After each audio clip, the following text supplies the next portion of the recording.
Okay, we're going to talk about session 3 of expressing.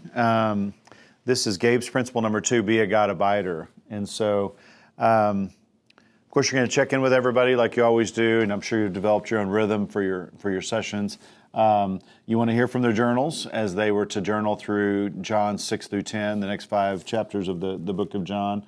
But during this discussion, we really want to dig into a little bit more about the abiding and again, talking about what a life of personal abandonment and absolute trust looks like, what it looks like to abide, walk closely with Him throughout all of life.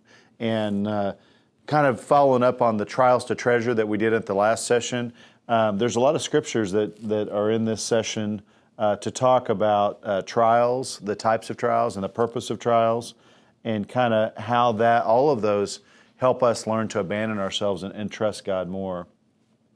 And there's this idea of general faith versus absolute trust, and how so many people out there would call themselves Christians, and I like to say believers versus followers. They believe, they have an intellectual belief, they might even believe with their heart, but they're not following, they're not putting it into action, they're not abiding.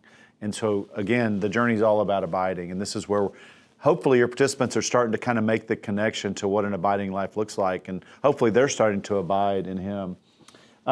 There's a great little point here towards the end of this discussion about 7 benefits of abiding, and you don't want to miss that. It's an insight here at the end, and it really does really tie a ribbon on this idea of why abiding is so important. So that's session 3. And then you also obviously want to go over the assignment for session 4. And this is a really powerful session because it's all about living it out.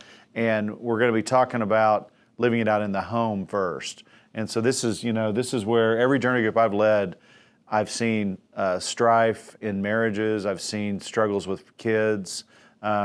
This is our most important ministry, is to our families. And this is where the devil seems to attack with extra force in our families. And so it's really important to think about this, Gabe's principle number 3, about living it out in his house. So anyway, they're going to continue journaling through the book of John, so the next 5 chapters, so that would be 11 through 15. And then there's some questions to work through and stories to read of the prodigal son story, and just thinking about that story, and also thinking about some verses about marriage as well. And so anyway, be sure you go over the assignment and make sure that they do that in preparation for session 4.